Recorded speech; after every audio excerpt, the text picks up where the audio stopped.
Okay, so these are two articles. One's a pro article and one's a con article about should Columbus Day be celebrated.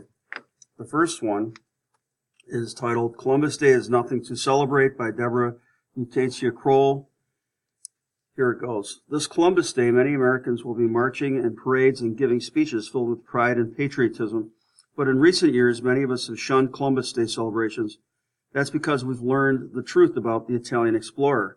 In 1492, as any schoolchild knows, Columbus sailed from Spain with 3 small ships, searching for a new sea route to the rich countries of India and China. He didn't find India, but he did stumble upon the Americas. On October 12th, his flagship, the Santa Maria, ran aground on a reef just off the coast of the island of Hispaniola. The local chief of the Arawaks, the native inhabitants, rescued Columbus's crew and welcomed them warmly, in accordance with their customs. The Spanish sailors did not share their Arawak custom of sharing and peaceable coexistence. They spied the tiny gold ornaments the Arawaks were sporting and decided that the region was swimming in riches. Columbus also noted that the locals had no weapons capable of resisting Spanish rule. As historian Howard Zinn documents in A People's History of the United States, Harper and Row, 1980, Columbus wrote in his journal, "They have no iron. Their spears are made of cane. With 50 men, we could subjugate them all and make them do whatever we want." After King Ferdinand granted him governorship of the region, Columbus and his men captured Arawaks by the thousands, forcing them to procure gold. Those who could not produce the required amounts had their hands cut off and were left to bleed to death. Columbus forced the men to work in Spanish gold mines and the women to grow food. Natives who resisted the new rulers were hunted down with dogs and burned alive or hanged. Soon the Arawaks, their spirits broken, their bodies starved and racked with the diseases brought by the invaders, began ending their own lives to escape the horror. Starving mothers lacking the milk to nourish their infants drowned them to prevent a slower death. The killings for sport and punishment, the deaths from disease and malnutrition, and the suicides contributed to a rapid decline in the population. Bartolomeo de las Casas, a young priest who assisted Columbus in the conquest of Cuba, writes in his book, History of the Indies, reprinted by Harper and Row, 1971, that from 1494 to 1508, over 3 million people had perished from war, slavery, and the mines. Who in future generations will believe this? I myself, writing it as a knowledgeable eyewitness, can hardly believe it. Despite these horrors, history books commonly portray Columbus as a hero. Historians have long sugarcoated the slaughter, noting Columbus's atrocities only in passing, or explaining away his barbarous acts as being just how things were done in those days. We've been misled about Christopher Columbus. As the truth emerges, Americans of all ethnic and religious affinities are joining Native Americans in refusing to celebrate Columbus Day. The death and slavery of Indians is nothing to celebrate. Deborah Utatia Kroll is a member of the Salinan Nation of Central California. She lives in Phoenix. The second article is the pro article. It's entitled Columbus Should Be Celebrated by David A. Spreecase, The Denver Post. Columbus Day has been a federal holiday since President Franklin D. Roosevelt first proclaimed it such in 1934. 100 years ago this month, Colorado Senator Cosimo Barella's bill was signed into law, designating October 12th of each year as a public holiday known as Columbus Day. Roosevelt and Barella recognized the significant achievements of Christopher Columbus and rightly chose, with millions of other Americans, to honor him. Columbus possessed admirable qualities of which all Americans can be proud.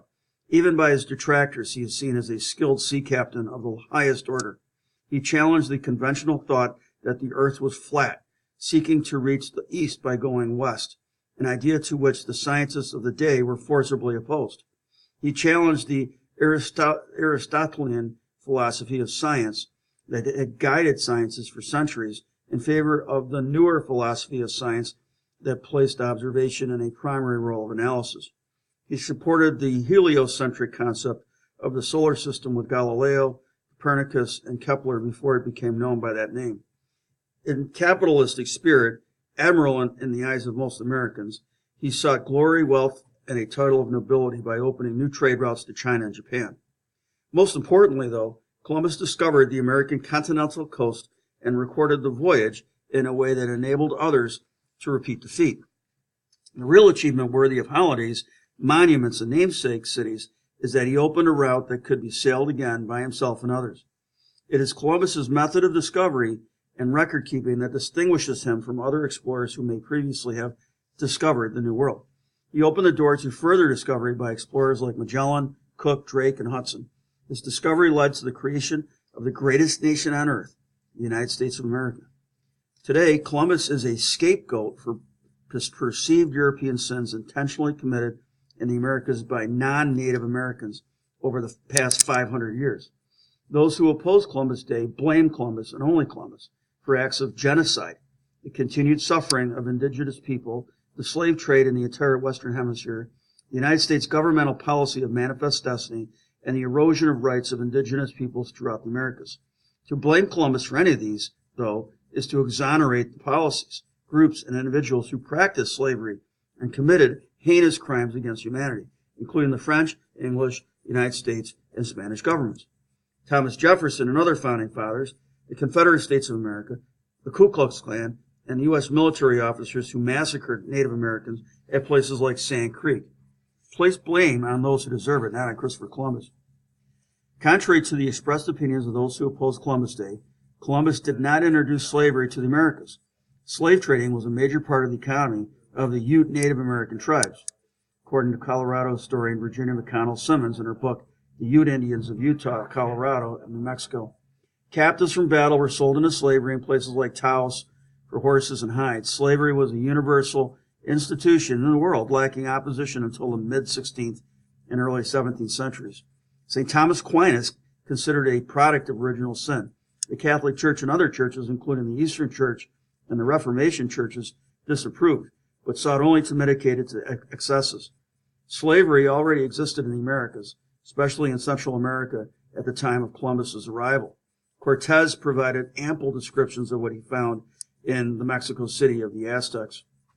Even where Columbus first landed in what is now known as the West Indies, tribes practiced slavery and cannibalism. The Arawaks originally came from Venezuela and seized many islands during the 1st century AD, pushing other tribes back to the hinterlands. Some of the Arawak tribes discovered by Columbus practiced cannibalism. Between 1000 and 1500, the Carib tribes from the Guineas and Venezuela seized some of the islands from the Arawaks. The Arawaks were by that time a peaceful people involved in agriculture and pottery with a relatively elaborate social structure headed by hereditary chieftains. The Carib had a less elaborate social structure, and their society lives centered around warfare, including cannibalism. When they conquered the Lesser Antilles, they killed the Arawak men, married their women, and adopted the Arawak language. Christopher Columbus is a man worthy of the honors and accolades bestowed upon him.